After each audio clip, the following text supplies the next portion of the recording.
Oh Yahweh, Yahweh. Oh Yahweh, Yahweh. Oh Yahweh, Yahweh. Yahweh, Yahweh.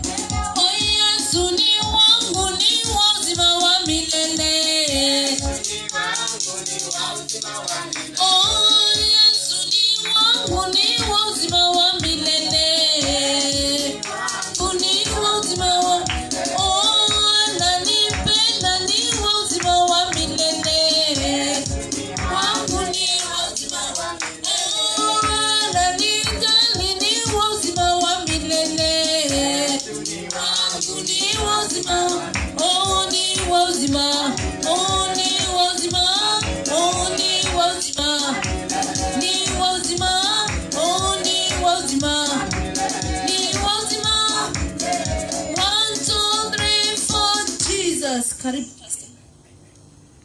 Hallelujah.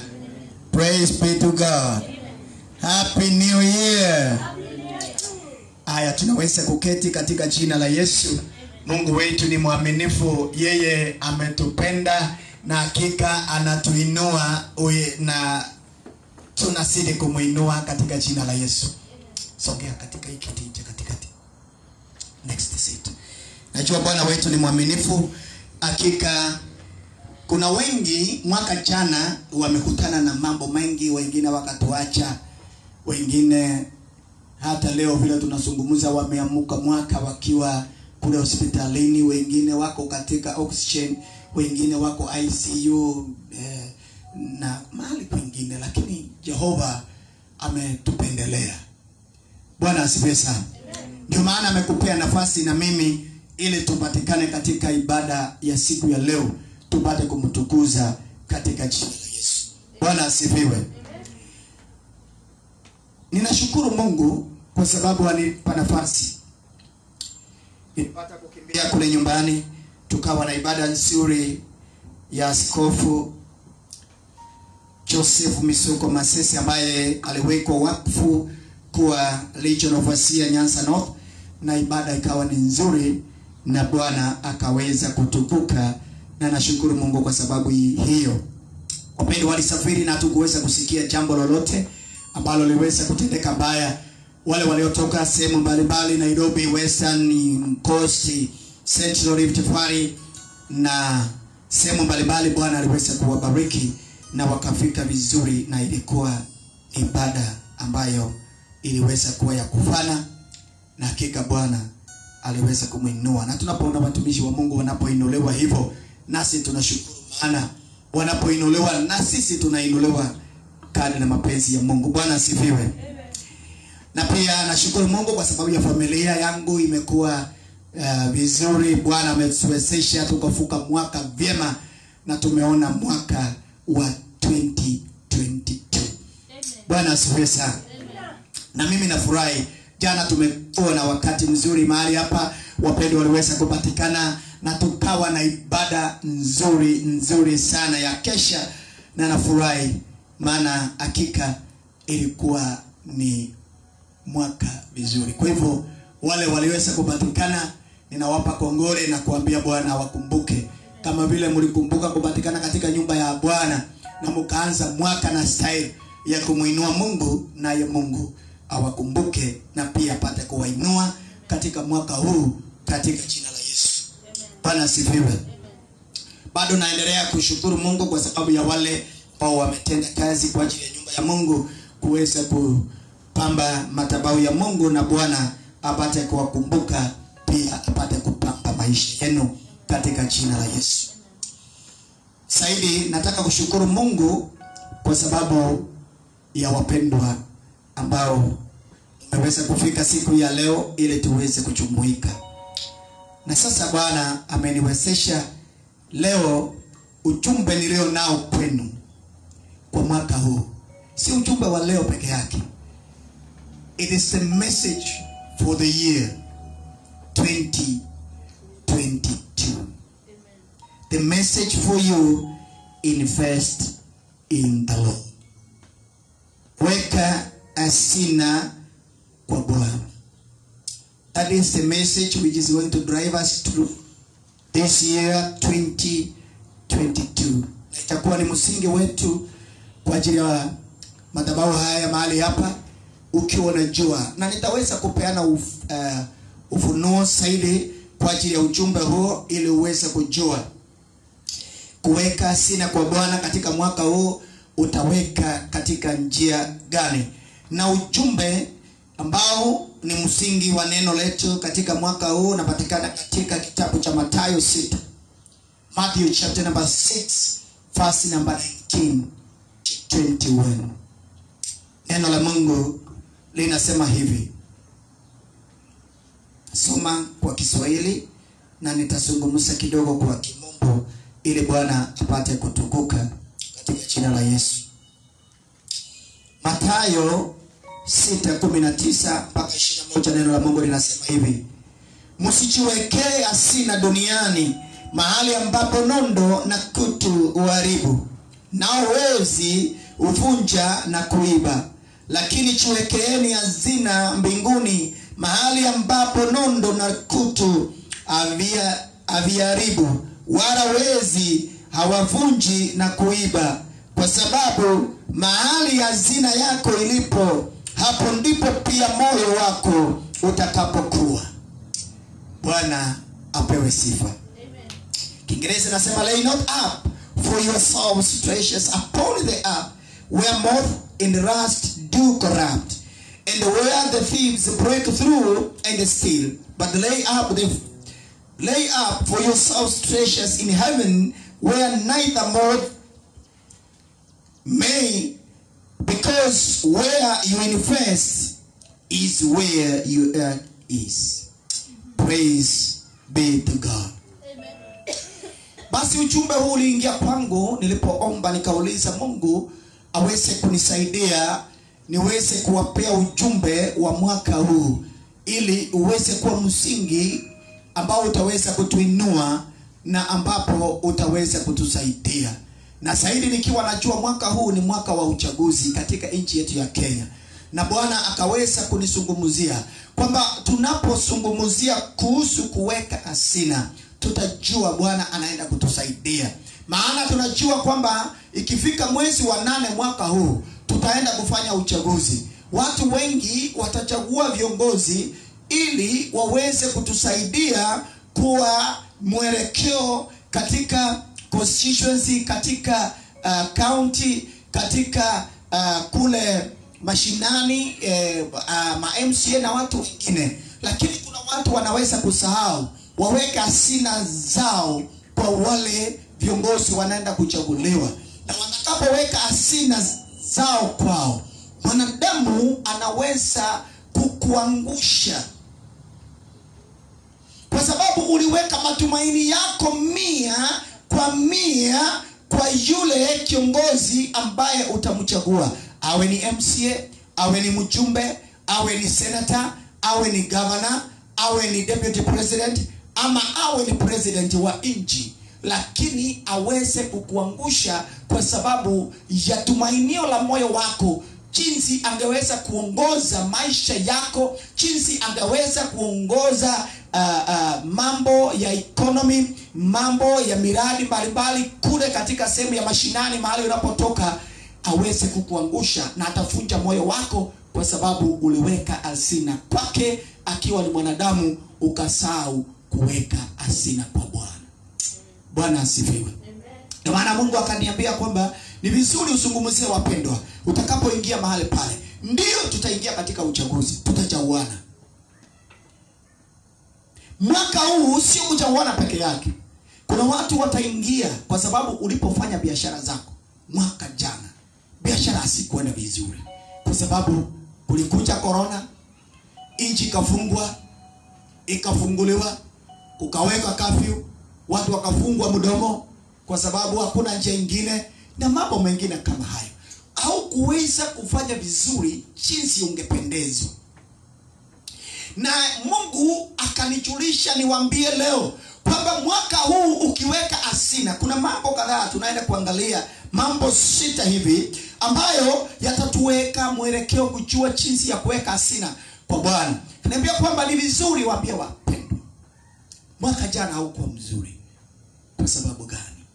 Watu hawakuwa wameweka hazina kwangu. Maandiko yanasema kwamba watu watakaposikia sauti yangu nikiwa mbinguni, watubu dhambi zao, waweze kuacha njia zao mbaya, wanigeukie mimi, Baba mimi niliye mbinguni, nitasikia maombi yao, nitasikia toba yao, nitasikia vile wamelia kilio chao, nitashuka kutoka mbingu, nitakuja hapo duniani mahali wanapoishi, na nitaponya nchi yao, nitawaondolea magonjwa yao. Bwana asifiwe. Kumbuka mwaka jana Bwana pia alinisaidia wakati nilipokuwa niambia watu kwamba ugonjwa huu wa corona upo, lakini umeunganishwa na mapepo. Shetani, mkono wa shetani uko mahali pale. Kwa sababu gani? Watu wameabudu vitu vya ulimwengu, wamekataa kumwabudu Mungu aliye hai. Wengine wameabudu sayansi, wengine wakaabudu binadamu. We have surgeons, we have doctors, we have pharmacists. Tuko na watu wa sambuli mbalimbali, lakini watu wakasahau kuwa na surgeon, kuwa na doctor, kuwa na pharmacist, na nurses, na clinical officers, na kila mwanadamu aliye na elimu ni Mungu aliye mbinguni aliyemwezesha hayo yote. Kwa hivyo ni vizuri tunaposikiza maelekezo tunayopewa na wale Mungu ameweka elimu ndani yao, maafisa wetu wa afya wanapotuelekeza, ni vizuri sana kushika hivyo. Maana maandiko yanasema katika kitabu cha Romans 13, ni vizuri kutii mamlaka yaliyopo maana yameteuliwa na Mungu. Lakini tusisahau kadri na kuweka hayo yote, tujue tuweke hazina yetu mbinguni ili Mungu atuondole magonjwa. Tusipofanya hivyo, wapendwa, mliona kulifungwa hata wale watu walikuwa nakimbia kule India, walishindwa kukimbia maana ndege zilifungwa. Haungeweza kufika India. Kumaanisha lazima ujirejelee, urudi kule kwenu, urudi kwako, ujue wewe uko na uhusiano gani na Mungu aliye mbinguni. Kuna watu waligonjeka, watu wakawekewa oxygen, wakaingia ICU, na Mungu akawaokoa, akawaondoa katika kitanda cha mauti, akawarejeshea afya. Na wengine hawa waliwekewa oxygen wakienda na wamewacha madeni mengi sana katika ulimwengu. Deni ya kwanza wamewacha ni ya mali na fedha.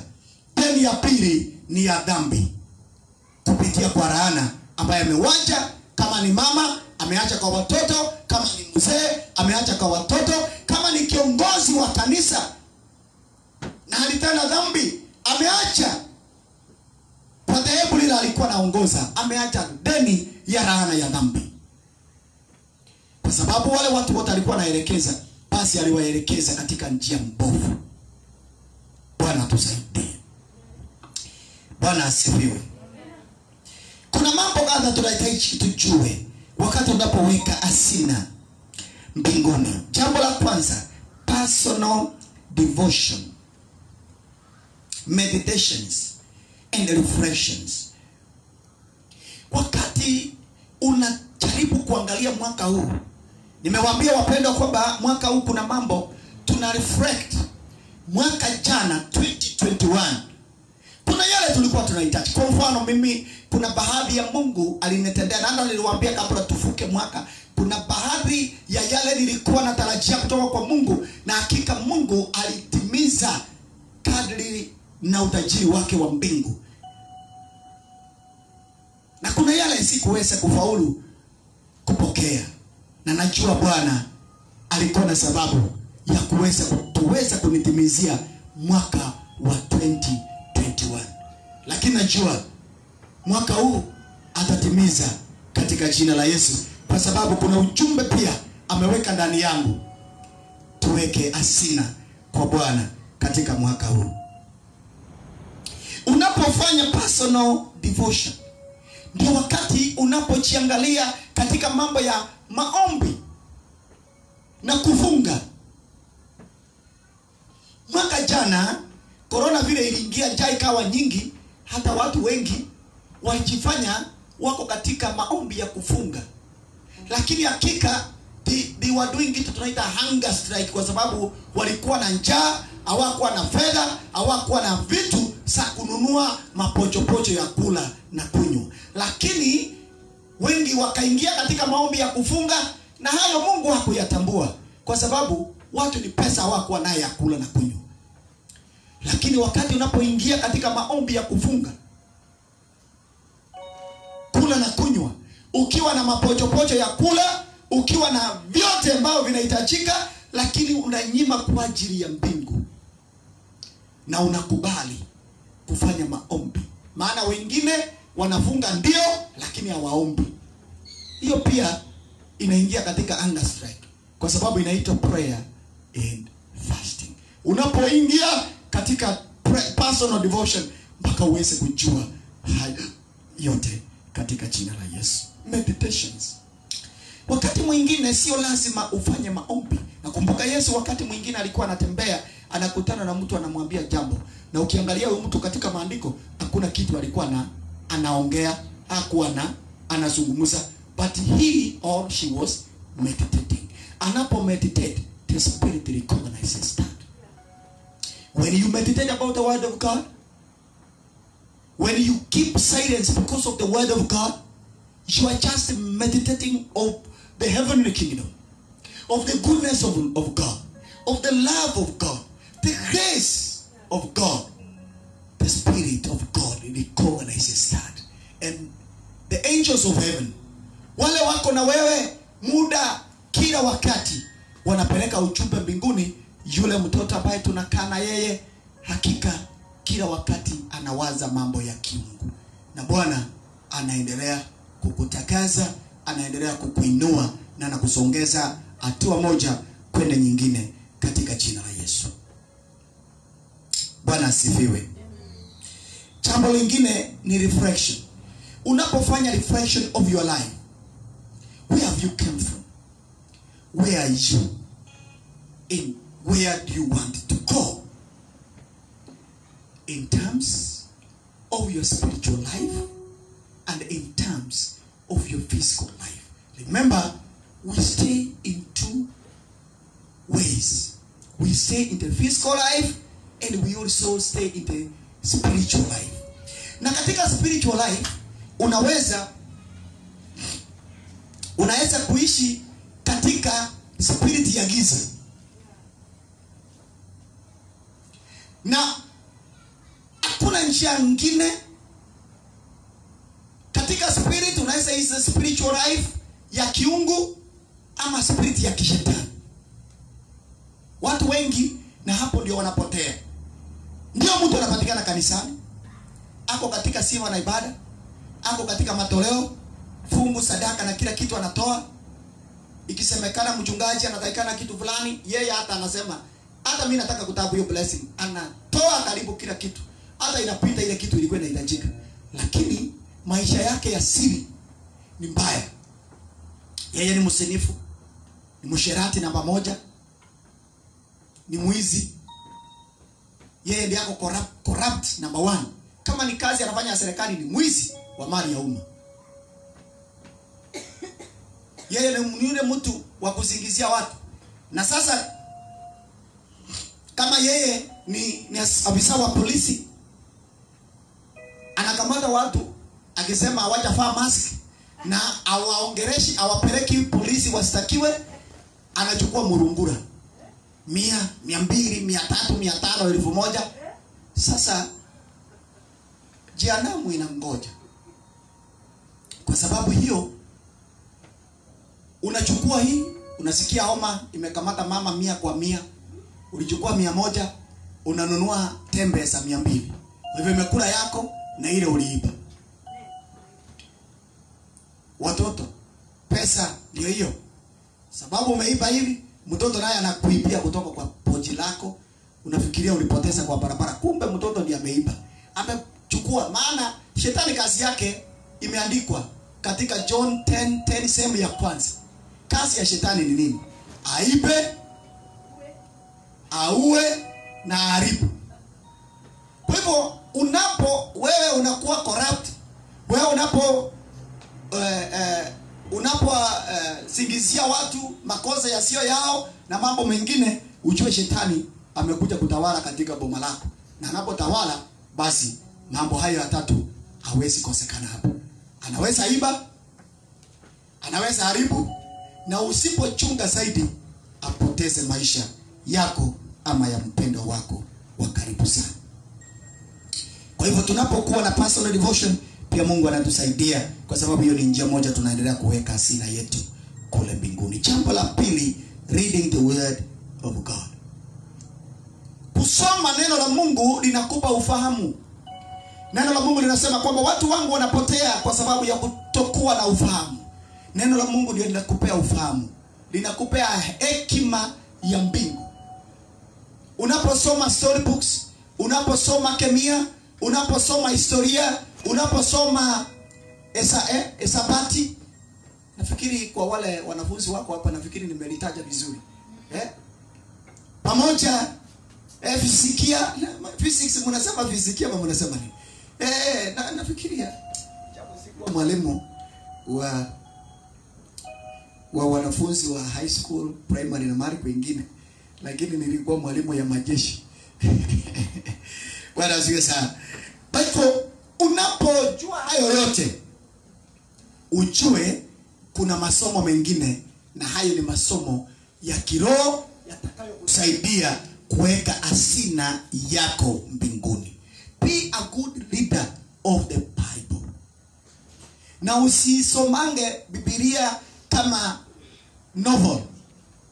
Tunatafuta maudhui, wahusika wakuu, wahusika wadogo, lengo la muhusika mkuu, ndio unasoma, unaanza kuchambua Bible. Kama vile niliona watu wengine wanachambua kwa street the Bible na Quran. Hiyo haikupeleke mbinguni, ndugu dada. Ile kitu inakupeleka mbinguni. Jua unapobeba neno la Mungu, unapolisoma, omba Mungu kwanza, ambia Mungu asante, nimechukua neno lako, napolisoma nipe ufunuo mpya katika maisha yangu, ili nipokee hekima ya mbingu. Na hakika Bwana atakusaidia, because utakaposoma hilo neno litakupa ufunuo wa maisha yako, litakupa ufunuo ya wale watu mnaoitanishwa na wao, na hakika utakuwa ni nguzo. Wacha niwaambie wapendwa, kuna watu wengi tumesimamia, kwa wale wote ambao wameokoka kweli. Kama umeokoka kweli, kuna watu umesimamia kuzuia vifo vyao vya mapema, kuzuia maajali zao barabarani, kuzuia shetani kutowapiga. Maana maandiko yanasema katika Isaya 54 mstari wa 17, there is no weapon that will be formed against you, ama wale watu unaitanishwa na wao, itaweza kufaulu. Kwa hivyo unapojua, Mungu anapokufunulia, kuna mtu, kuna ndugu yako, kuna dada yako, kuna mama yako, kuna baba yako anapigwa vita, anapokufunulia hayo, unasimama katika pengo na kuvunga hiyo vita katika jina la Yesu. Maana Mungu amekupa uwezo na mamlaka ya kufanya hayo. And that's why the Bible says, records in the book of Matthew chapter number 16 and verse number 19, that whatever you will bind on earth, it shall be bound in heaven. And whatever that you will loose on earth, it shall be loosed in heaven. When you bind the powers of darkness, God will bind them in heaven. When you lose the freedom and the victory of Jesus Christ upon the life of somebody, upon the life of brethren, God will release those blessings in Jesus' name. Watusome neno la Mungu na tutaweza kumshinda shetani pamoja na njama zake za kuzimu. Remember, shetani alimjaribu Yesu kwa maandiko. Imeandikwa, imeandikwa, imeandikwa. Naye Yesu pia, kwa sababu alikuwa ni msomaji wa neno, akasema pia, usisahau imeandikwa. Usisahau imeandikwa. Usisahau imeandikwa. Jaribu mara 3 katika neno, naye Yesu akajibu mara 3 kupitia neno. Wewe umejua neno gani ili shetani atakapokukurushia mshale wa neno, akitaka kukuconfuse. Because remember, the devil is there to confuse everything. Is there to confuse the word of God. Is there to confuse the praise. Na ndio maana siku hizi nasikia watu wameingia, wameweka tu jina gospel music, jina gospel music, lakini they bring confusion katika nyimbo za Kristo. Watu wanaimba vitu zingine, hata malaika wa Mungu anawaonea aibu sana, kwa sababu hakika soon and very soon they are going to answer the consequences, because wamechafua kazi ya Mungu. Wameleta sarakasi wakiandika the gospel music to confuse the people of God. Wanaweka tu Yesu this way, wanaweka sijui nini hapa na pale, wanaruka pande hii wakisema those are gospel music. Wacha Mungu atusaidie, because soon and very soon they are going to answer consequences kama hawatatubu, waingie katika secular, watumikie miungu yao mpaka wakati watakubali kwamba Kristo ni Bwana, waingie katika njia ya kuokoka na wamuimbie Mungu, wawache sarakasi katika huduma ya Mungu, maana kipoko Bwana mwaka huu watapokea katika jina la Yesu. Jambo la tatu, worshiping ama worship services. Kuweka asina kwa Mungu ni kuwa katika ibada mbalimbali, na ibada za kiungu, wachana ibada za kishetani. Nakumbuka our elder alitangulia kusema hapa, watu wameingia, hata watu, kuna baadhi ya watu ambao wanatafuta mambo za vyeo mbalimbali katika mwaka huu, wataenda katika worship za kishetani, watapeleka dhabihu katika kwa miungu ili wapate uongozi. Lakini ole wao, maana tumetangaza vita za kiroho. Wale wote watakaoenda kutafuta nguvu za kuzimu watapata chemete makuni, kama kuna Kiswahili kama hiyo. Bwana anaenda kuwashughulikia, kwa sababu hatutakubali anga itawaliwe na miungu. Tunataka anga itawaliwe na Roho wa Bwana, na ndio Mungu aweze kuponya nchi yetu ya Kenya, magonjwa yaondoke, nchi inawili, alafu tuweze kuwa na economy ambayo itakuwa ni mzuri. Kwa hivyo tunapokuwa katika ibada za kiungu, Mungu anatuinua, na Mungu anatuinua katika njia ya kututukuza katika ulimwengu huu. Na hakika tunatembea, inasemekana ndugu fulani umebarikiwa, dada fulani umebarikiwa, na chochote Mungu amebariki hakuna mwanadamu ataweza kukiraani. Bwana asifiwe. Hakuna laana inaweza kuingia kwa jambo Mungu amebariki. Kwa hivyo mwaka huu ni mwaka wa Bwana. Mungu akisema ndio kwako, akisema wewe dada, wewe ndugu, wewe kijana, wewe mtoto umebarikiwa, basi mwaka huu hakuna laana katika jina la Yesu.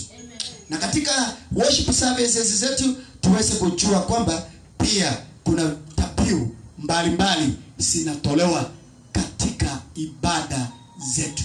Mwaka jana haukuwa unatoa fungu la 10, uliibia Mungu, kwa sababu maandiko, and in fact sio kuibia, you robbed from God. Mwaka huu usiibie Mungu. Toa your tithes kama vile ilivyo katika maandiko Malaki 3, na mbingu itafunguka. Unapoibia Mungu, when you become a robber, utakuja kuona kwamba maandiko inasema, ukiendelea kusoma hapo, inasema Mungu anaweka chini na kuwa kama chuma. Ukilima hauwezi pata mazao. Juu pia inakuwa kama imefungwa. Zile baraka za mvua, zile baraka mbalimbali unahitaji, hausipokei. Kwa sababu gani? You have robbed from the house of God, na nyumba ya Mungu. Na wacha niwaambie wapendwa, kwa sababu hiyo maswali watu wanaulizana mara kwa mara. Wanauliza, hizi sadaka tunapeleka kwa Mungu, hizi fungu tunapeleka kwa Mungu, na hatujaona. Jua Mungu hawezi toka mbinguni akuje kula hapa. Watumishi wa Mungu na wale watu ambao ameweza kupeana kwa ajili, ametoa labda siende kwa wagonjwa, labda siende kwa wale watu ambao they are less fortunate, na mambo mengine ndio wanakula kwa niaba ya Mungu. Kwa hivyo usiulize maswali, na kama ukiuliza maswali kabla ya hayo yote, basi haujaokoka na wewe haumjui yule unayemtumikia. Unahitaji ukombozi wa pili ili Bwana akupe ufunuo. Kwa hivyo sio hiyo dhabihu peke yake. Tuko na dhabihu mbalimbali katika nyumba ya Bwana. It is not only that. Tunakuwa na love offering, tunakuwa na seed, tunakuwa na thanksgiving services.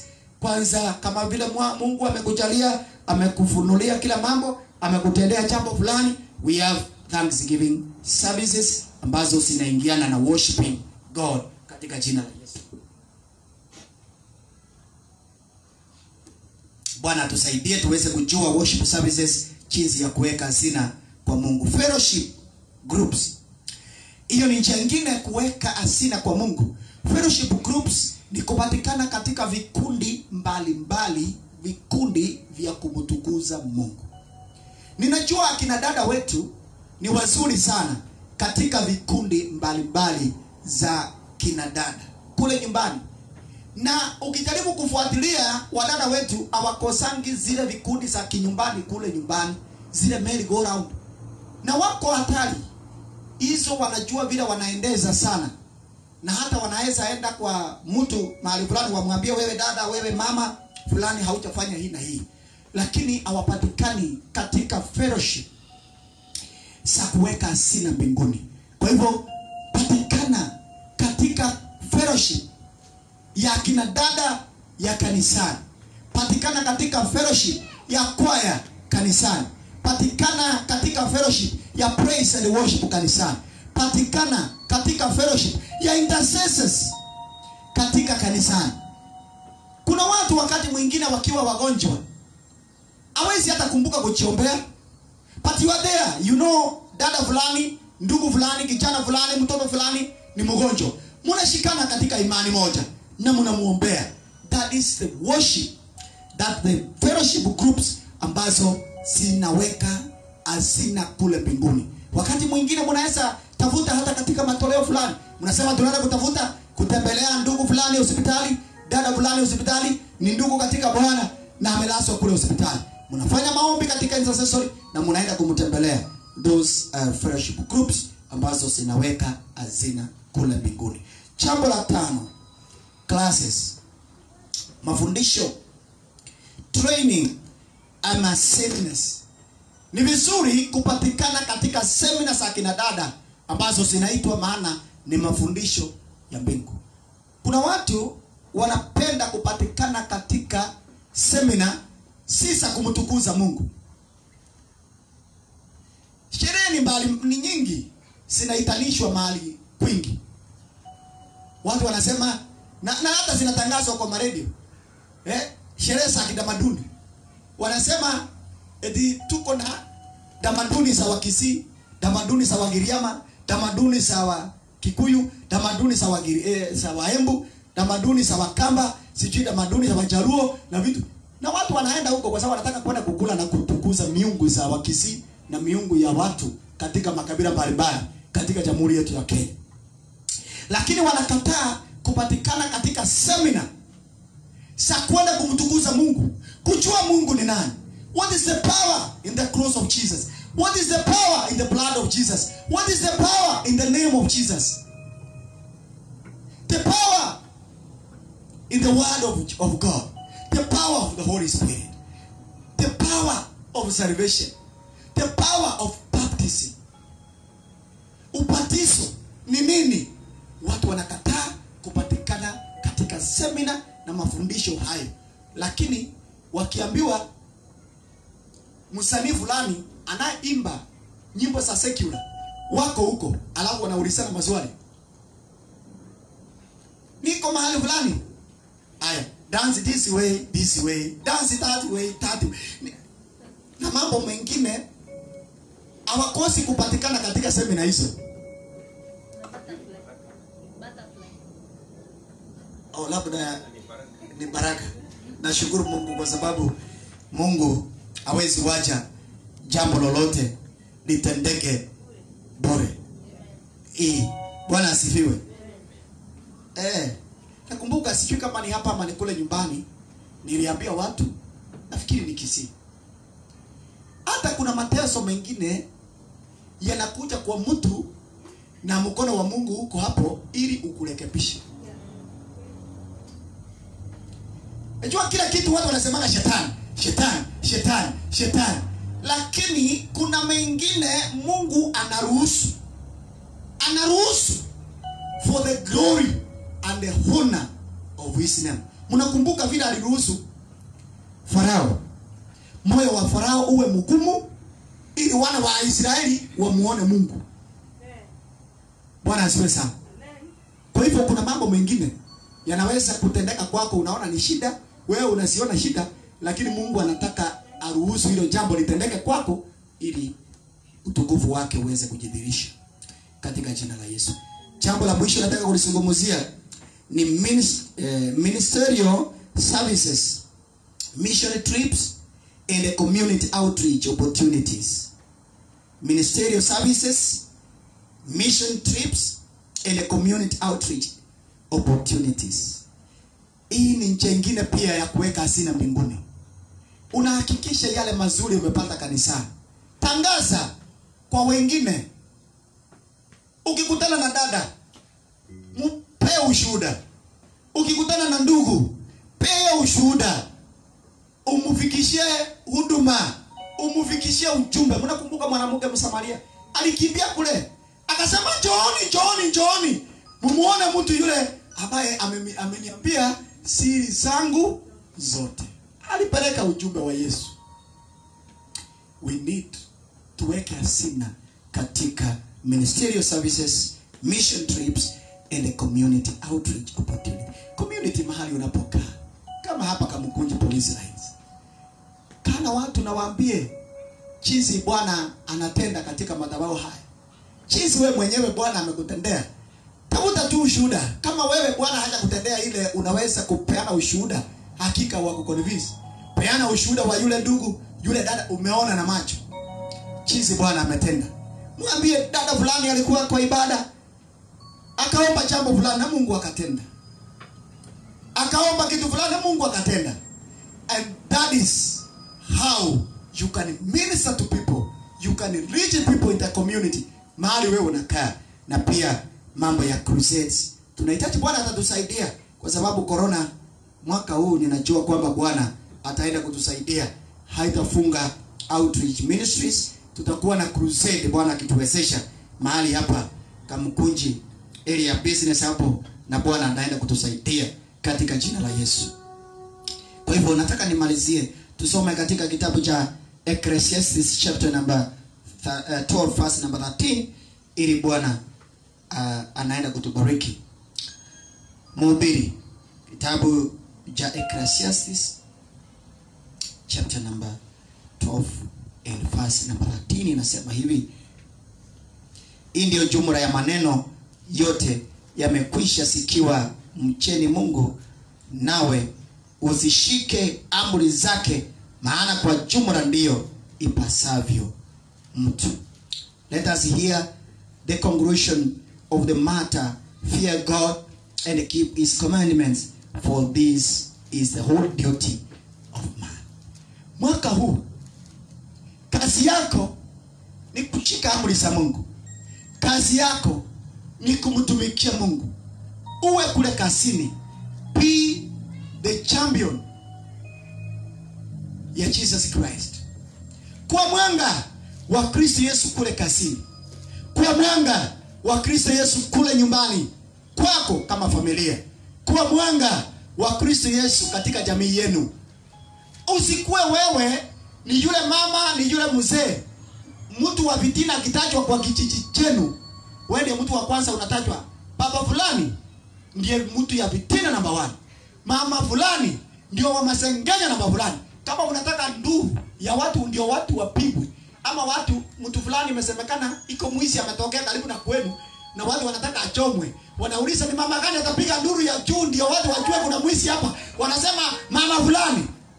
Sasa wewe kazi yako ni kuinua kazi ya shetani badala kuinua kazi ya Mungu katika kijiji yenu. kuwa balozi wa Yesu.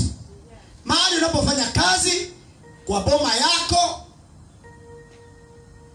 kwa ile small village, kwa biashara yako, ama wewe ni yule mama ama yule mzee, watu wanasema ukitaka chuchu ya biashara enda kwa Mavura. Na wewe tunakutegemea katika kanisa kwa sababu tunaona kama wewe ni mtu mzuri, lakini kule katika ulimwengu mwingine wewe pia unategemewa zaidi ya kanisa hapa. Wanasema ukitaka kwenda upate dawa ya biashara, mama fulani. Ukitaka dawa ya kutoa mikosi, ndugu fulani. Ukitaka pesa ama dawa, kama wewe ni kijana unataka upate msichana mrembo, dawa ya mapenzi, ona fulani ndiye atakuelekeza. Sasa ujue wewe ni balozi wa giza, sio balozi wa Yesu. Kwa hivyo kazi yako kama vile Ecclesiastes chapter number 12:13 imesema ni kushika amri za Mungu na kumtumikia Mungu maisha yako yote, na utaona mabadiliko katika mwaka huu. Mwisho Proverbs chapter number 13 verse number 11 naye pia inatuambia hivi. Katika kitabu cha Methali 13 mstari wa 11 inamaliza ikisema, fedha isiyo halali upungua, bali yeye akusanyaye fedha kidogo kidogo huongezeka. Wapendwa, mwaka huu tunahitaji mali. Na hakika kila mmoja anahitaji mali. Hata mimi ninahitaji mali. Na najua mwaka huu Mungu anaenda kunibariki na mali zaidi ya mwaka uliopita. Vivyo hivyo nataka kuwatangazia nyinyi, Bwana anaenda kuwapokeza mali zaidi ya mwaka uliopita katika jina la Yesu. Pokea mali nyingi mwaka huu katika jina la Yesu. Pokea faida nyingi katika mwaka huu katika jina la Yesu. Pokea kuinuliwa kwa mwaka huu katika jina la Yesu. Hakika hayo yote tunaenda kuyapokea. Lakini maandiko yametupa honyo kwamba tupokee mali yaliyo halali, ili hazina yetu iendelee kuongezeka kule mbinguni. Pokea chochote unachopokea kwa imani na uipokee ikiwa halali katika jina la Yesu. Najua Bwana atatuwezesha na hakika tunaenda kuona mkono wa Bwana. Kwa hivyo mwaka huu tunapoanza, tumeanza tukiwa na nguvu, tumeanza tukiwa na baraka, na najua kwamba nafsi zenu Bwana anaenda kuzipokeza baraka katika jina la Yesu. Mili yenu Bwana anaenda kuipokeza baraka katika mwaka huu katika jina la Yesu. Mawazo yenu yatakuwa ni ya baraka katika jina la Yesu. Hakuna laana itaweza kuingia kwa anga zenu. Hakuna laana itafuata uzao wa tumbo lenu. Hakuna laana itafuata biashara zenu, kazi zenu, promotion zenu, na kila hitaji lililo zuri Bwana anaenda kuwapokeza katika jina la Yesu Kristo. Mjue kwamba katika maandiko katika andiko Mathayo 6 mstari wa 6 mstari ule wa 9 mpaka 13 Yesu alitufundisha maombi. Na akasema, Baba yetu uliye mbinguni, jina lako litukuzwe, ufalme wako uje, utakalo lifanyika hapa duniani kama vile ilivyo mbinguni. Nataka kuambia kwamba yale yote tutaitisha kwa mapenzi ya Mungu mbinguni yatatendeka kwetu katika jina la Yesu. Na Baba yetu aliye mbinguni anaenda kuwapokeza kila mmoja. Tumeanza tarehe 1 mwaka wa 2020 tukiwa ni mwaka ulio wa neema, mwaka ulio wa baraka. Hata wale wanaofuatilia online message ama service, nataka kuwatangazia mahali popote mlipo kwamba Mungu anaenda kukutana nanyi, anaenda kuwabariki. Ujumbe ulio kwenu ni kwamba invest in the Lord. Weka hazina kwa Bwana. Usijaze hazina yako kwa mzee wako, usijaze hazina yako kwa mume mke wako, kwa watoto wako, kwa mwanadamu. Usahau kuweka hazina kwa Mungu. Wengine wameweka hazina zao kwa viongozi wao, na hasa viongozi wa ulimwengu. Ni vizuri kuwaamini, ni vizuri kuwategemea katika maisha ya ulimwengu, lakini usisahau kwamba zaidi ya yote yule unayetaka kuweka nafasi ya kwanza kwa maisha yako na kumtegemea yeye peke yake zaidi ya mwanadamu, ni Mungu aliye mbinguni. Na hakika kwamba mwaka huu tunaenda kufanikiwa, na mwaka huu tunaenda kupokea baraka. Hakuna jambo halitawezekana. Luka, nasikia nikimiswa niwasomee hili neno. Luka 18 mstari wa 27. Sijui kwa nini, ama ni kwa sababu ni moto wa kanisa hili, lakini ninasikia tu nisome hilo neno kwa sababu ndio litatusaidia pia sana tunapoenda kuweka hazina kwa Mungu. 18:27 inasema hivi: Yesu akajibu, yasiyowezekana kwa mwanadamu kwa Mungu yanawezekana. Amen. Bwana asifiwe. Yale ambayo hayakuwezekana mwaka wa 2021 yatawezekana kwako mwaka huu katika jina la Yesu. Amen. Yale haukuweza kufanikiwa mwaka wa 2021, mwaka huu wa 2022 ninakutangazia kwamba yatawezekana kwako kwa imani katika jina la Yesu Kristo. Tusimame.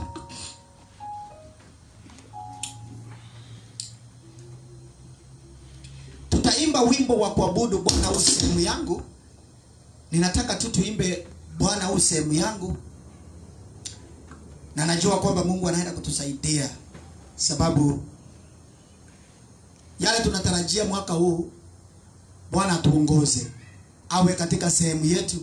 Zile mali zote tutapokea, maana tunaenda kupokea mali katika mwaka huu, iweze kuwa ni mali ya baraka, sio ya kujionyesha kwa wanadamu, bali ni ya kujionyesha kwamba sisi tumeitwa wabarikiwa wa Mungu.